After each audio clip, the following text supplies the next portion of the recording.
Salut petit mec. Tu vois ça? C'est ta tête. Oh, y'a un bruit là. Oh. Ça va? C'est tout ce que t'as pour te défendre? Ouais. Tu vois ça là? C'est ta tête. On va ça. Family and friends. If they don't know you at the door, then you ain't getting in. They got the TV going, the music is banging. People snapping their fingers, they dancing. Sur Bigger, abonnez-vous à XB. Allez, dégagez. Ça va. Bon, mais Karl, merci beaucoup d'avoir répondu à cette invitation dans Bigger. C'est assez drôle, t'es le premier qui fait un métier un petit peu bizarre. Comment tu te définis? T'es sportif, combattant? Ah non, je suis un mec bizarre comme tu viens de dire. Non, bien sûr, je suis sportif et combattant. Ouais. Voilà, donc tu fais du free fight? Je fais du MMA. Le free fight, c'est un terme qui, c'est un ancien terme qui était. Tu bosses dans les assurances quoi. Voilà, c'est ça, c'est à peu près ça.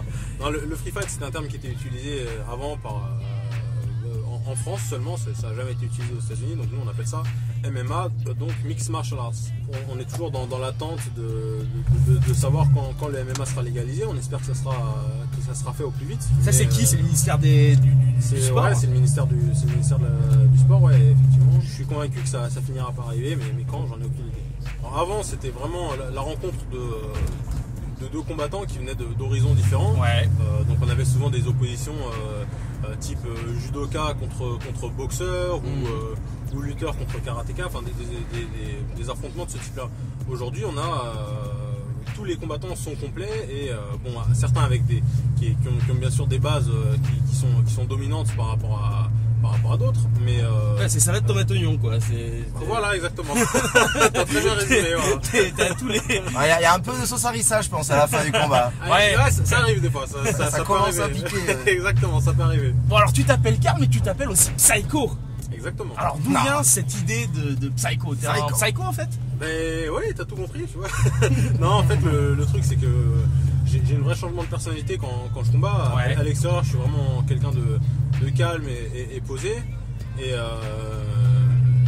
que, comme vous avez pu le constater, d'incroyablement gentil et tout ça. Nous aussi on était très très gentils. Hein. Pour le coup, on n'a pas risqué la vanne. Hein. Bon ouais, quand t'arrives sur un ring, boum, ça se transforme. Voilà, c'est Godzilla. Il y a beaucoup d'agressivité. Et voilà, c'est de là que vient l'origine de mon surnom. Elle vient d'où d'ailleurs cette agressivité? Petit par exemple, t'étais quelqu'un de bagarreur? Pas du tout, je me suis jamais battu jusqu'à aujourd'hui encore, enfin en dehors du ring. Du ring, bien entendu, j'ai jamais eu de combat, je me suis jamais battu et je suis absolument pas quelqu'un de violent. J'ai commencé le judo quand j'avais 3 ans et demi, j'étais toujours dans une culture très martiale et c'est vraiment pas les valeurs qu'on nous apprend de se battre à l'extérieur et d'être quelqu'un de violent. Tu étais aussi issu d'une famille de judoka, ton frère également, hein, toute ma famille, judoka, toute ta famille. Mes parents, mes frères et sœurs, tous. C'est drôle, ouais. Tout le monde a fait du judo ou du karaté. D'accord. Et donc tu as commencé le judo et comment est venue la progression finalement vers le MMA? Bah là en fait mon grand frère Bertrand qui était mon entraîneur de judo s'est mis à enseigner le MMA et donc je me suis mis au MMA tout simplement. Après l'avoir découvert également sur des DVD, sur les premiers DVD de MMA qui tournaient en France. Ça c'était en quelle année? J'avais 16 ans, ouais. T'en as combien maintenant? J'ai 27 ans, ouais, ça fait 11 ans. Et bon, Bertrand ensuite a combattu au Pride qui était à l'époque avec l'UFC la plus grande organisation de MMA. Une fois qu'il avait combattu, je voulais être un combattant de MMA comme mon grand frère pour faire comme lui, pour suivre ses pas tout simplement. Et il m'a transmis tout son savoir, il m'a tout appris et il a fait de moi le combattant que je suis aujourd'hui, tout simplement. Et t'es meilleur que lui là? Ah non, il m'éclate toujours, Vous faites parfois des combats entre frères? Pas des combats de MMA, on tourne beaucoup au sol et en lutte, judo. Mais bon, je me fais éclater à chaque fois. C'est bon. Donc je commence à en avoir un peu marre. Il s'occupe bien de mon cas à chaque fois. The same shiesty cats that you hang with and do your thing with could set you up and what you up. Bien sûr, parce que avant ça, il faut déjà faire tes preuves entre guillemets et puis il faut se donner les moyens. Il faut survivre déjà. Bien sûr, et puis bon, faut finir le cursus scolaire, etc. C'est pas. Toi, t'as fait quoi par exemple comme étude? Moi, j'ai fait un bac, après j'ai fait une fac de langue étrangère appliquée. J'ai commencé à faire certains combats Et ça s'est bien passé. Et à ce moment-là, je me suis dit, voilà, maintenant c'est vraiment ce que je veux faire. Et c'est aussi pour ça que j'ai quitté mon travail l'année dernière, parce que je suis arrivé à un stade dans ma carrière où je pouvais en vivre. Tu faisais quoi comme boulot? J'étais flic, j'étais à la BAC. T'étais à la BAC. Voilà, C'est exactement. bon ça. En même temps, c'est vrai que pour le coup, ça doit t'aider un peu, non, de maîtriser ce. Oui, bien sûr, ça aide sur des interventions de maîtriser, surtout les techniques de sol, etc. Parce que Ouais. bon, tu t'amuses pas à éclater des mecs dans la rue. Enfin, en tout cas, moi je faisais pas ça, tu vois. Tu essaies à tout prix d'éviter d'avoir à user de la force. Ouais, voilà, tu essaies de tout régler par le dialogue, mais bon, des fois ça marche pas toujours. Ouais. Surtout quand les mecs sont bien alcoolisés, des fois ils ont pas une très bonne compréhension. Ils piquent le boulard, de toute façon, les mecs. Ouais, alcoolisés. voilà. Les dégladés à la gueule. Exactement. T'as le Donc, souvenir d'anecdotes d'arrestation comme ça, un peu funky finalement? Ouais. Ça m'est déjà arrivé des trucs un peu rigolos, comme une fois où je courais après un mec et il avait un espèce de pistolet à billes ou à gaz, enfin, je sais plus ce que c'était exactement. Et quand il a vu que c'était moi qui lui courais après, il a dit oh psycho, je m'arrête parce que j'ai pas envie de jouer avec toi, donc je m'arrête. t'avais Vas-y, reconnu c'est bon. Oui, bien sûr. C'est génial. Là où je travaillais, les mecs me reconnaissaient quotidiennement parce que bon, les vidéos ont tourné dans la ville dans laquelle je travaillais, etc. Donc c'est vrai que C'était où, à Neuilly? Non, j'étais à Sarcelles. Ah oui. J'étais à Sarcelles, donc les mecs me connaissaient. Et, bon, le rapport se passait très bien. Mais ça, c'est drôle l'idée tu m'étonnes. du brigand. Ah non, bon, alors, je me rends. Les gars, c'est Psycho. Rends les malabars. Rends les malabars. Et alors de Sarcelles, maintenant, tu vas passer à Miami. J'y suis passé déjà. En grand changement, oui, c'est ça. Tu es passé. Je suis revenu Tu t'es exprès pour vous installé de Miami aujourd'hui d'ailleurs. ça, c'est sympa. Ça, c'est cool. gentil. Hein. Vous pouvez remercier Psycho, commenter et lui dire merci parce qu'au prix du billet. Je me suis installé à Miami en novembre. Ouais. Et bon, je suis revenu après avoir effectué mon dernier combat. Je suis revenu là, ça fait 3 semaines que je suis rentré. Je repars cette semaine à Miami. Alors tu fais partie d'une ligue, c'est ça, à Miami, aux C'est États-Unis. pas à Miami ou aux États-Unis, ça s'appelle le Bellator. Ouais. C'est la deuxième organisation mondiale, juste derrière la plus célèbre qui s'appelle l'UFC. Et c'est quoi la différence entre les deux? Il n'y a pas de différence en termes de combat. C'est comme si tu prends deux organisations au tennis, comme D'accord. Roland Garros Ouais, et ouais. Wimbledon, Ouais. par exemple. Sauf que l'UFC est implanté depuis 1993 et que le Bellator est implanté depuis 4 ans seulement. D'accord. Et comment on rentre dans une ligue comme ça? J'avais un style qui leur plaisait, ils ont voulu me signer et donc leur offre était intéressante pour moi et donc j'ai signé avec eux il y a maintenant presque 2 ans. Alors en parlant de style, on t'appelle aussi Monsieur 30 secondes. C'est pas que tu es éjaculateur précoce, hein? Oh là là, tu vas Ah, me faire c'est des... pas Ouh là ça, oui, 30 secondes, douche comprise. Tout va bien. oui, toi, très bien, toi. On va en discuter après si ça te dérange pas, d'accord? Non, oui, ça va Non, Monsieur 30 secondes, parce que tu mets des KO, quelle est ta parade? Enfin, quel est ton truc pour mettre KO aussi vite les gens? Bah, c'est pas une science exacte où ça marche à chaque fois. Ouais, hein. bien sûr. Ça m'est arrivé, notamment en début de carrière, de mettre de terminer des combats très rapidement. Et c'était pas que par KO, c'était d'ailleurs plus par soumission, donc tout ce qui est clé de bras, étranglement, etc. Et j'ai gagné un certain nombre de combats dans une période à peu près de 30 secondes. Voilà, donc, Soumission, c'est ça tape 3 fois par terre. voilà, exactement. Et le mec, exactement. Donc c'est tout ce qui est technique de clé de bras, étranglement, les clés articulaires, etc. C'est un sport quand même super dangereux. Il y a des gros accidents. Non, je dirais pas que c'est un sport super dangereux. C'est un sport c'est un sport de combat, c'est un sport qui est violent. Oui, par rapport au Mais, bowling. Ouais, par rapport au bowling, c'est un petit peu plus dangereux si tu veux comparer, je pense. Mais en termes de blessures, moi, je me suis beaucoup plus blessé dans ma carrière de judoka. Ah ouais. J'ai vraiment le dos et les genoux usés par le judo parce que c'est hyper traumatisant comme discipline, etc. Mais en MMA, bon, voilà, on prend des coups. D'ailleurs, dans mon dernier combat, j'étais relativement. Ah bah là, on se fait arrêter par les flics. Voilà, on se fait arrêter. Bon, c'est bien bah ça arrive. Tu peux nous sortir de ce vilain pétrin? Je pense que je peux rien faire. Je suis désolé. On leur défonce la gueule. Vas-y, je te laisse commencer. Ok.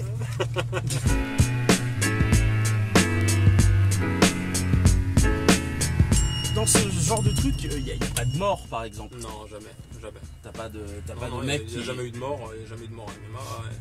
Et il y en a eu. Par contre, il y en a eu en boxe, il y en a eu en judo. Il y en a eu en judo des En morts? judo, il y en a énormément, notamment au Japon. À cause de quoi, à cause des genre chutes, à cause des chutes. Ah ouais, il tombe sur la colonne. nuque, etc. Ouais, Ah bien ouais. sûr. Bien sûr, donc en MMA pour l'instant il n'y en a pas eu, j'espère qu'il n'y en aura pas avant très très longtemps, et j'espère qu'il n'y en aura même jamais. C'est dingue. Alors parfois, c'est vrai qu'en France notamment, bon, généralement on catalogue ça sous le terme de free fight pour les non-connaisseurs. Déjà, tu vois, l'appellation, il y a un gros problème avec l'appellation, parce que bon, free fight ça veut dire combat libre. Combat libre ça veut dire que tout est permis. Or, c'est pas du tout le cas, on a un sport qui est très réglementé, et voilà, c'est ni plus ni moins un mélange de toutes les disciplines de sport de combat. Par rapport aux règles, le MMA c'est quand même donc très réglementé. C'est tout à fait réglementé, à part les frappes qu'on voit au sol. Ouais. Il n'y a rien en MMA qui n'existe pas dans un autre sport de combat. Et c'est pour ça que c'est totalement absurde d'interdire la discipline en France, parce que bon, voilà, on n'a rien inventé mis à part les frappes au sol. Et aujourd'hui, c'est elle est interdite. c'est pas les frappes au sol qui font le plus mal, et loin de là. Et aujourd'hui, elle est interdite cette discipline. Aujourd'hui, oui, c'est interdit en France. Comment tu fais pour t'entraîner quand c'est comme ça, par exemple, quand t'es en Tu France? peux t'entraîner, tu peux t'entraîner autant que tu veux, Ouais. mais pour les combats, il faut t'expatrier. Ouais. Tu peux t'entraîner sur des pastèques, sur des trucs comme. On a fait Des des ananas, ananas, mais pas. En général, quand on est dans un club, on s'y sent vraiment en famille. Quand tu boxes avec les mecs, souvent tu finis le combat, tu prends le mec dans les bras, etc. C'est pas. T'as pas. Non, mais on voit pas Non, mais ça. t'as pas de haine. Tiens, quand reprends tu- ton nez. Viens, copain. C'est Non, mais bizarre. t'as pas de haine, c'est un sport. Non, mais c'est pour ça qu'il faut comprendre que c'est un Ouais. sport. Et c'est pas un combat de rue. Tu combats contre un mec qui est là pour combattre aussi et qui aime ça. Donc c'est pas. Y a rien de personnel.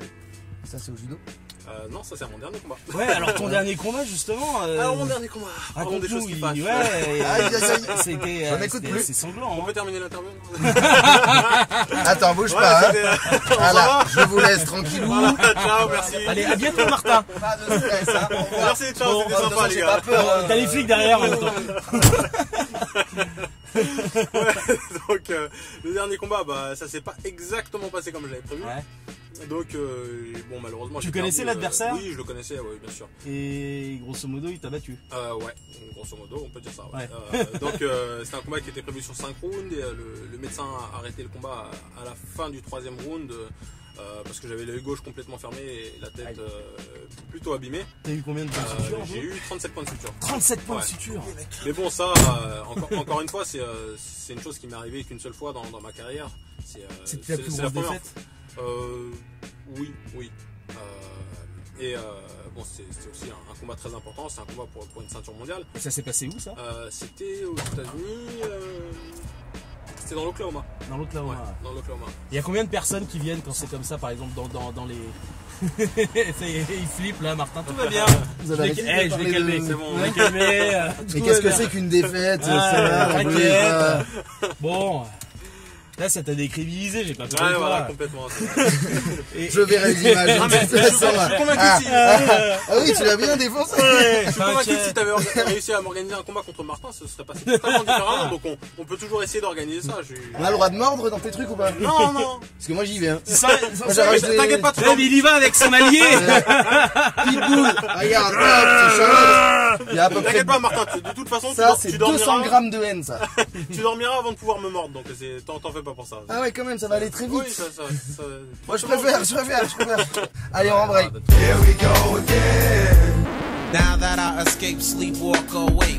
Those who correlate know the world ain't kidding. Une fois que t'as fini en combat comme ça, c'est quoi, tu rentres, tu vas te coucher ou t'as une énergie, une adrénaline parce que t'as fait un truc de dingue?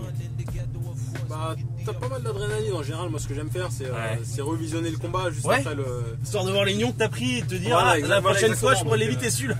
Juste après. Je l'avais pas vu venir. C'est clair que ça doit être violent juste après le combat de revoir. Non, mais c'est intéressant, tu sais, tu fais ton analyse, etc. Bah, bien sûr, et c'est, Tu mets combien de temps quand c'est comme ça psychologiquement à t'en remettre? T'as encore envie après de remonter sur Ah le ouais, ring? t'as super envie là. Ah oui. Après, tout dépend de la personne, mais bon, pour ma part, je sais que j'avais qu'une envie, c'était de repartir au combat, et là j'ai qu'une envie, c'est d'avoir ma revanche. Et t'en fais combien par an de combat? En moyenne, 3 ou 4 combats par an. Ah ouais, c'est intense, mais. Ah, c'est pas énorme. Ouais, c'est c'est pas intense, énorme. mais bon, les combats sont durs, et il faut se préparer à chaque fois en fonction de l'adversaire aussi. T'as 2-3 mois de prépa pour chaque adversaire, et ouais, 4 combats, c'est un bon rythme déjà. Et d'un point de vue business, ça se passe comment? T'es payé au combat? T'es payé. Ouais. T'es payé au combat. Et quand t'es en bas, ça commence à 200 €, et puis ça peut aller à plusieurs millions d'euros. Plusieurs millions Ah ouais. Bien sûr, bien sûr. Et t'en es où? Je suis pas encore Plusieurs aux millions ou plus de 200? Tu te fais Je défoncer suis la pas gueule je suis pour pas rien encore aux ou... plusieurs millions d'euros malheureusement. Mais il y a du millier. Ouais, bien sûr. Ouais. Putain, c'est cool. Donc, mais bon, après, c'est des sacrifices, c'est énormément d'heures d'entraînement tous les jours, et puis il faut aussi savoir qu'on combat 3 fois par an et que il faut vivre sur ces primes de combat, quoi. Bah ouais, c'est ça. Il faut faire venir des mecs que tu dois des fois payer pour te servir de sparring partner, etc. Donc et en plus, pour le coup, ils doivent prendre aussi bonbon parce que pour se faire défoncer. Quand tu fais un entraînement, tu fais un sparring avec un mec, il est comme toi, tu vois, il a ses gants, il a ses protections, etc. Ah ouais, il est même pas protégé lui. Non. Mais bon, après, c'est pour la plupart des mecs, c'est des mecs qui sont aussi en préparation de combat. Et qui sont protégés comme toi, et puis on n'y va pas comme des barbares non plus. Tu peux pas t'entraîner contre le cum dans 3 mois contre qui tu vas te battre. Non, je te parle. Non, mais ça y est, mais faites-moi passer pour un débile mental aussi. C'est ce qu'on essaie de faire. Je vais te défoncer, Karl. Et juste avant de... Vas-y, tu peux arrêter la voiture tout de suite si tu veux. Non. Allez, il va te faire couler dans la selle. On va rouler un peu. Ouais, je me demandais si t'accepterais d'être éventuellement mon partenaire. Tiens, dans ta gueule. Ouais, why not. Mais lui, tu le tapes, boum, il revient. Tu sais, c'est comme les... C'est parce que je suis gros que tu dis ça? Non, c'est pas du tout con. Mais pas du tout.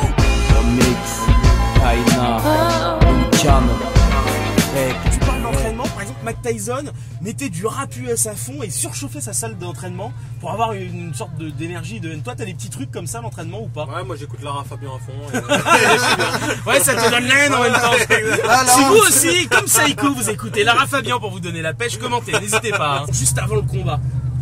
Comment ça se passe? Raconte-nous un peu. Bah écoute, avant le combat, il y a beaucoup de concentration, il y a parfois un petit peu de pression également, ce qui est normal. T'as les chocottes? Non, j'ai pas peur.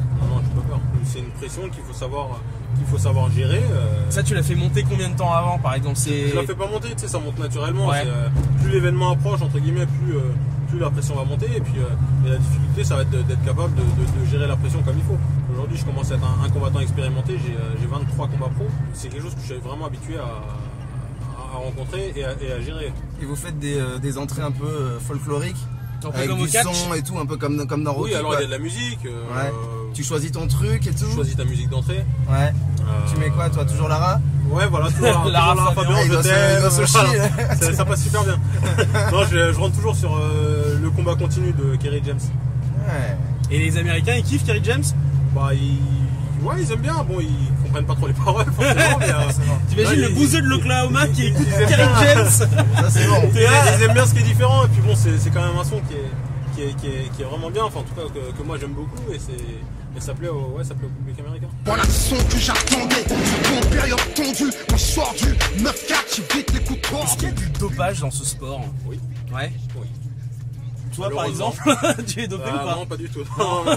C'est bien parce que tout à l'heure, Tout à l'heure, des tics. j'ai essayé de me calmer là juste avant l'interview, tu vois. tu vas pas me faire une Pistorius, hein, tu me défonces pas la gueule. Non, je vais éviter ça. Il y a beaucoup de dopage dans ce sport. Ouais, bon, malheureusement, je pense qu'aujourd'hui, dans tous les sports, il y a beaucoup de dopage. Et, ils prennent quoi les mecs alors? Je crois qu'ils prennent beaucoup de testo et hormones de croissance. Hein.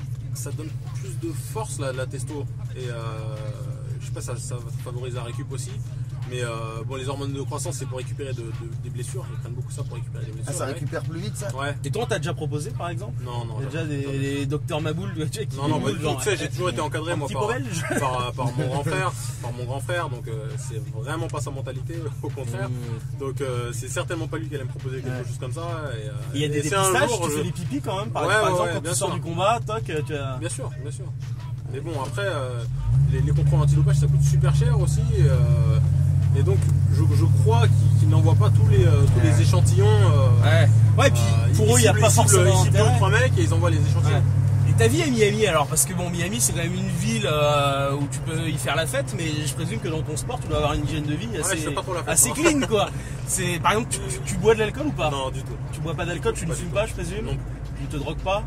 J'essaye d'éviter. Tu manges des pâtes quoi. Et est-ce que tu fais comme tous les joueurs de foot, à savoir que tu as des milliards de gonzesses ou pas? Non, j'ai ma femme, mais ça me suffit. T'as ta femme?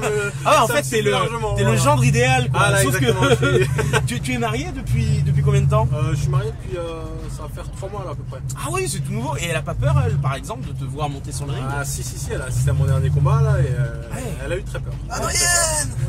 C'est ça, ouais, forcément. Non, mais elle a tous le réflexe. quoi, Elle s'appelle évidemment. comment? Elle s'appelle Anna. Ah, mais faut que je le fasse. Voilà, c'est bon.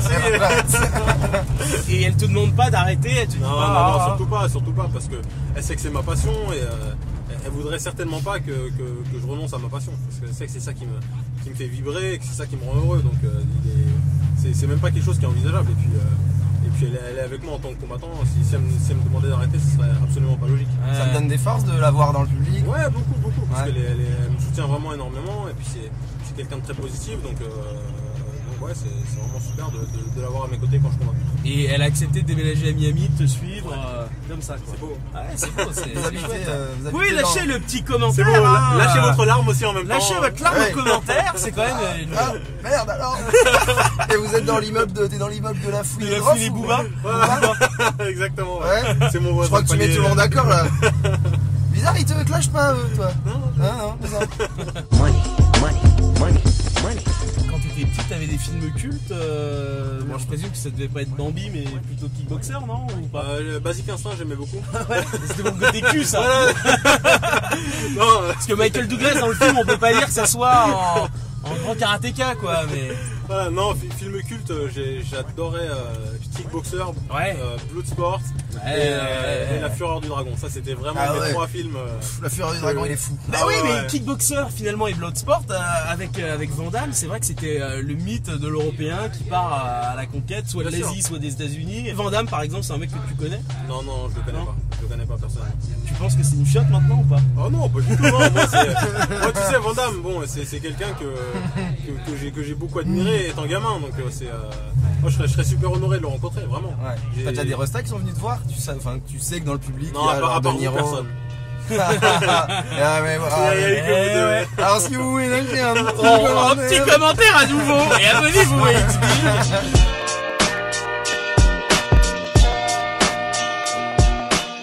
T'es plus reconnu dans la rue en France ou aux États-Unis? Je suis beaucoup plus reconnu en France.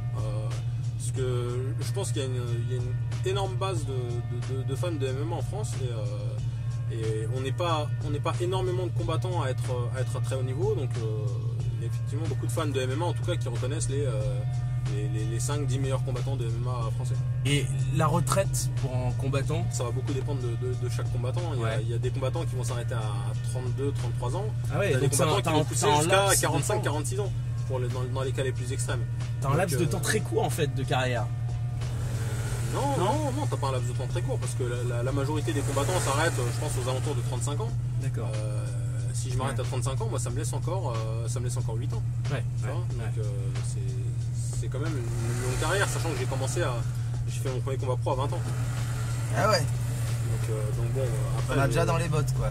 Ouais, un T'as- petit peu, ouais. T'as jamais peur du combat de trop justement, du truc où tu te dis waouh en fait là je sais pas, soit je suis pas assez bien préparé, soit il y a une différence de catégorie Ouais. qui fait que. Tu sais, le combat de trop, c'est pas aujourd'hui que ça peut m'arriver. Ouais. Là, je suis encore très jeune dans le sport. Donc là, je suis pas du tout à me poser ce type de questions. Après, il faudra faire très attention en fin de carrière à justement ne pas faire ce combat de trop. Mais bon, c'est aussi pour ça que l'entourage est très important parce que en tant que combattant, je sais que c'est difficile de s'arrêter, mais il faut avoir les personnes autour qui sont autour de nous qui sont vraiment positives et qui te donnent les bons conseils et les bonnes et la bonne marche à suivre pour ta carrière et éventuellement la fin de ta carrière. Et en reconversion, tu t'imagines retourner à la BAC ou Pour l'instant, je sais pas. Pour l'instant, je sais pas du tout de quoi sera fait ma reconversion. Certainement ouvrir une grande salle de sport. Ah ouais. Ça serait très intéressant, je pense. Et tu quittes la France comme Depardieu ou tu voudrais l'ouvrir en France? Tu préférerais rester aux J'ai déjà États-Unis? prévu de demander un autre passeport. Non, je suis très bien en France. J'aime vraiment la France. Mais je me sens aussi très bien aux États-Unis pour l'instant. Et déjà, le climat, ça fait toute la différence pour moi. Parce que, à Miami, bon, c'est pas vraiment le climat parisien. Donc pour l'instant, je sais pas encore. Si t'as envie qu'en France ça prenne un nouvel essor et on a besoin de toi. Oui, je sais, bien sûr. Mais Allez, achète c'est, une doudoune. Allez, hop. Non, bien sûr, on a besoin de moi, mais on a besoin de moi en tant que combattant. On n'a pas besoin que je sois sur le territoire. Ouais. Tu vois, quand je combats, je représente la France. Et c'est comme ça. Ah, tu représentes la France? Bien sûr. Toi, par exemple, t'as combien de potes sur Facebook ou de fans et sur Twitter? Ouais, la page fan comprise, en tout, je dois avoir, je sais pas, 13 ou 14 000 amis ou fans, ou je sais pas comment. Vénère, 14 000 vénères. Je crois. Et t'as des mecs qui te clashent un peu comme ça, qui te provoquent ou pas? Bah ouais, mais sauf que malheureusement ces mecs-là ils clashent toujours sur les forums et quand ils voient leurs photos et leurs noms. Puis ils habitent en Auvergne, ils sont tranquilles quoi. Non, c'est toi Martin, c'est ta grande passion de clasher le week-end. Non, en général les mecs quand c'est une vraie page Facebook avec le nom etc, ils te clashent pas. Par contre quand c'est sur un forum et que tu maquilles ton identité c'est plus facile. Mais bon après, moi sincèrement j'y accorde vraiment très peu d'importance. J'avance, je mène ma barque et puis voilà, je fais mon petit bonhomme de chemin tout seul. Bah ouais, respect. Merci. Tu as été aussi entraîné et coaché par Jérôme Le Banner, c'est ça hein? Coaché non, je me suis entraîné à plusieurs reprises avec lui. Ouais. J'étais assez souvent chez lui pour m'entraîner au Havre. Et c'est vrai que c'est un modèle, hein. Ça a toujours été un modèle pour moi. Et c'était un honneur la première fois que j'ai fait un entraînement avec lui. J'étais comme un dingue parce que pour moi c'était une légende. Jérôme, c'est une légende. C'était génial. Et toi aujourd'hui, t'as des kids qui te disent comme ça, ouais, bravo, tu nous représentes. Enfin, je sais pas, il y a une relève qui arrive bien et sûr, tu les encourages. Je reçois souvent des messages de gens qui disent que voilà, je suis leur modèle, des trucs comme ça. Et ça vraiment, c'est super touchant quand tu vois des petits jeunes de 14-15 ans qui te disent quelque chose comme ça. Ça fait chaud au cœur, vraiment. Ouais, surtout quand tu donnes le bon exemple. Quoi. Exemple maintenant. Exemple maintenant. Pardon. Excusez-moi de vivre, monsieur. Bon ben Karl Psycho, merci beaucoup de nous avoir accordé ce road trip ensemble. On va te laisser. Laissez-moi la voiture. Ouais, bon Martin, je dois vous le dire tout de suite, c'est une catastrophe au volant. Il m'a fait peur 2 ou 3 fois, mais j'ai essayé de pas trop le montrer. Donc voilà, je pense que je vais vous laisser et puis j'espère que vous aurez passé un bon moment en regardant l'interview. Ciao les gars. Would I pack up my bags and leave this world behind? If heaven was a mile away.